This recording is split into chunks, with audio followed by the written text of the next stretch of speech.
अस्सलाम वालेकुम friends, welcome back to my channel. आज मैं आपके साथ एक दफ़ा फिर से ट्राउज़र का बहुत ही प्यारा सा और स्टाइलिश सा डिज़ाइन शेयर करने लगी हूँ। बॉटम का डिज़ाइन है ये। इसको बनाने के लिए मैंने अपने ट्राउज़र की कटिंग कर ली है और 7 इंचज़ तक मैंने अपने ट्राउज़र की जो लंबाई है वो कम रखी है और यहाँ से नीचे से जिसकी बॉटम की चौड़ाई है वो 8.5 इंचज़ है।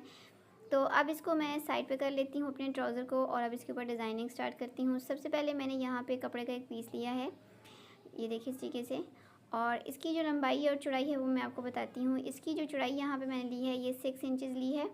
तैयार होने के बाद ये 5 इंचज़ बचेगा, हाफ इंचज़ दोनों साइडों से फोल्डिंग में जाएगा। और जो इसकी लंबाई मैंने ली है यहाँ पे 19 इंचज़ तक है, क्योंकि इसमें पिन टक्स आएंगी और जो एक्स्ट्रा होगा मैं कटिंग कर लूँगी। तो अब सबसे पहले इसको मैं यूँ किनारे से तकरीबन 2 इंचज़ तक इसको फोल्ड करूँगी और यहाँ पे एक बारीक सी प्लेट बनाऊँगी। तो यहाँ पे सबसे जो पहली प्लेट मैंने डाली है वो 2 इंचज़ के फासले पे इसलिए डाली है क्योंकि ये सिलाई के अंदर भी जाएगा, यानी फिटिंग के अंदर भी जाएगा। थोड़ा मैंने फासले पे रखा है, लेकिन आगे इसके बाद जो इसकी मैं अपेंडिक्स बनाऊँगी ये 1.25 इंच से लेकर 1 इंच के फासले पे बनाऊँगी इस तरीके से। तो जिस तरीके से मैंने ये 3 पिन टक्स बनाई हैं, सेम इस तरीके से इस पूरी पट्टी के ऊपर बहुत सारी पिन टक्स बना लूँगी। तो यहाँ पे सारी पिन टक्स मैंने बना ली हैं। अब मैंने यहाँ पे सेंटर लेस ली है जो कि इसके ऊपर मैं उल्टी करके रखूँगी और आगे से थोड़ा सा सिलाई का मार्जिन छोड़ के फोल्डिंग का मार्जिन छोड़ने के बाद लेस को रख के अटैच कर रही हूँ। लेस के बिल्कुल किनारे पे सिलाई लगा रही हूँ और यहाँ पे इसको स्टिच कर रही हूँ। यहाँ पे ये लेस लगाते वक्त ना हमने लेस को खींचना होता है ना ही फैब्रिक को खींचना होता है। तो इस तरीके से करते हुए ये मैंने लेस लगा ली है। लेस लगाने के बाद इसको एक्स्ट्रा फैब्रिक को नीचे की तरफ फोल्ड करने के बाद इसके बिल्कुल किनारे पे एक सिलाई लगा लूँगी, जिससे कि लेस बाहर की तरफ अच्छे तरीके से फिनिशिंग के साथ सीधी हो जाएगी। तो ये बहुत ही प्यारा सा डिज़ाइन बनने लगा है। इस डिज़ाइन को आप ट्राउज़र के अलावा अपनी स्लीव्स के आगे भी बना सकती हैं और दामन के बॉटम पे भी। अब इस पट्टी के दूसरी साइड पे भी यही लेस मैंने लगाई है और उसकी भी किनारे पे सिलाई लगा लेती हूँ।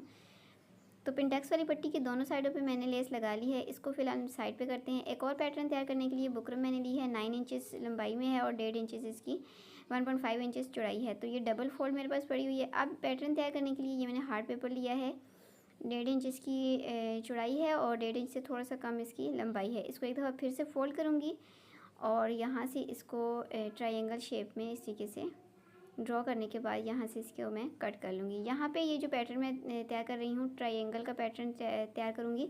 आप चाहें तो यहाँ पे स्क्वायर पैटर्न भी बना सकती हैं, आपकी अपनी चॉइस पे है। तो अब इस पैटर्न को सबसे पहले इसकी जो क्लोज साइड है वहाँ से जो इसकी बंद साइड है वहाँ पे रखूँगी फोल्ड करके इस तरीके से। तो पहले मैं इसकी लंबाई का मेजरमेंट करके जो भी मेरा एक्स्ट्रा नीचे से बुकरम बचता है उसके ऊपर लाइन लगा लेती हूँ इस तरीके से। अब इस लाइन के ऊपर अपने इस ट्रायंगल वाले पैटर्न को रख के ड्रॉ करूँगी। तो सबसे पहला जो पैटर्न है मैं इसको फोल्ड करके रखूँगी क्योंकि ये सेंटर है। इसके बाद मैंने इसको खोल लेना है और इसको साथ साथ जोड़ के रखती जाऊँगी, नीचे से भी लाइन के ऊपर बराबर, और फिर यहाँ से इसकी लाइंस ड्रॉ करती जाऊँगी इस तरीके से।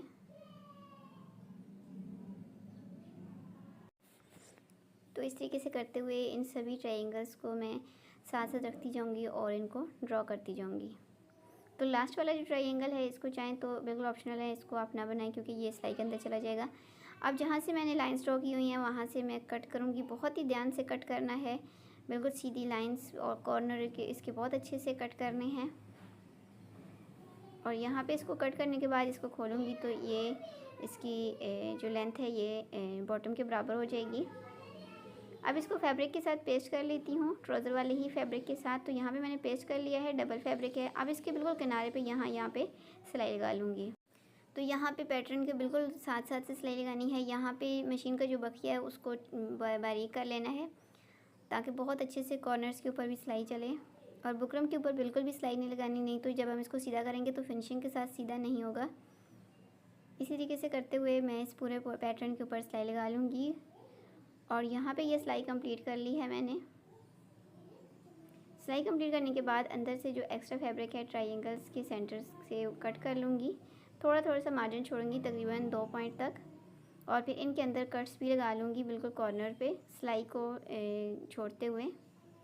और अब इसको मैंने सीधा करना है जो कि बहुत ही आराम से सीधा हो जाएगा। पहले इस तरीके से हाथ की मदद से उंगलियों की मदद से सीधा करना है और फिर किसी भी नोकदार चीज़ से इसके जो कॉर्नर हैं वो निकाल लेने हैं इस तरीके से।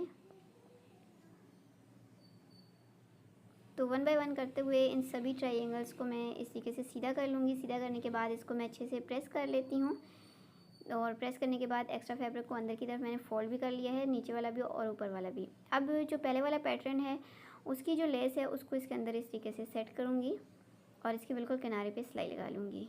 इस तरीके से जब हम लेस स्टिच करते हैं तो एक ही सिलाई के साथ लेस भी स्टिच हो जाती है और बहुत ही फिनिशिंग के साथ यहाँ पे लेस और पैटर्न आपस में स्टिच हो जाती हैं।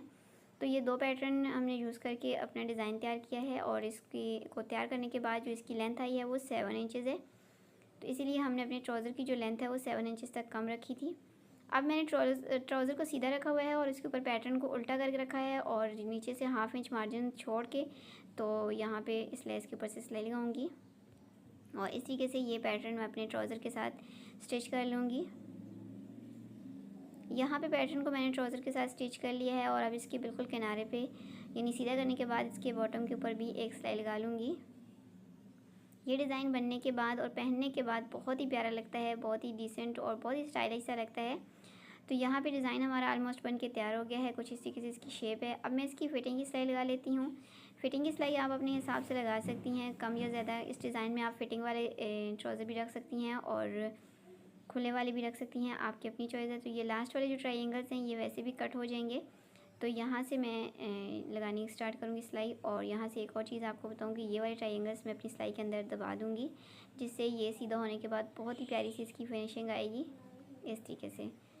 अब बाकी के ट्राउज़र को अच्छे तरीके से बराबर करते हुए इसकी जो फिटिंग की सिलाई है वो मैं कंप्लीट कर लेती हूँ और कंप्लीट करने के बाद जो इसकी फ़ाइनल लुक है वो मैं आपके साथ शेयर करती हूँ। तो यहाँ पे हमारा ये ट्राउज़र का डिज़ाइन बन के तैयार हो गया है। माशाल्लाह से देखने में बहुत ही प्यारा लग रहा है, बनाने में बहुत ही ज़्यादा आसान है। लॉन और कॉटन के ड्रेसेस पे इस तरह की डिज़ाइनिंग करके हम अपने ड्रेस को बहुत ही ज़्यादा खूबसूरत बना सकते हैं। ईद के लिए भी बना सकते हैं, गर्मियों के लिए बहुत ही कम वक्त में बहुत ही आसानी से बनने वाला डिज़ाइन है और बहुत ज़्यादा हैवी डिज़ाइनिंग भी नहीं है। तो आप इसको ज़रूर अपने कैजुअल ड्रेसेस के ऊपर बनाइएगा। आई होप आपको आज की ये वीडियो ज़रूर पसंद आएगी, डिज़ाइनिंग पसंद आए तो आपने ज़रूर ट्राई करनी है। वीडियो पसंद आए तो वीडियो को लाइक ज़रूर कीजिएगा और चैनल पर अगर अभी तक नहीं हो तो चैनल को ज़रूर सब्सक्राइब कीजिएगा। साथ दिए गए बेल आइकन बटन को भी लाजमी प्रेस कर लें ताकि जब भी इस तरह से डिज़ाइनिंग से रिलेटेड नई वीडियो अपलोड हो तो उसका नोटिफिकेशन आपको सबसे पहले मिल सके। मिलती हूँ किसी नई वीडियो में किसी नए डिज़ाइन के साथ, तब तक मुझे इजाज़त दें। दुआ में याद रखिएगा। अल्लाह हाफिज़।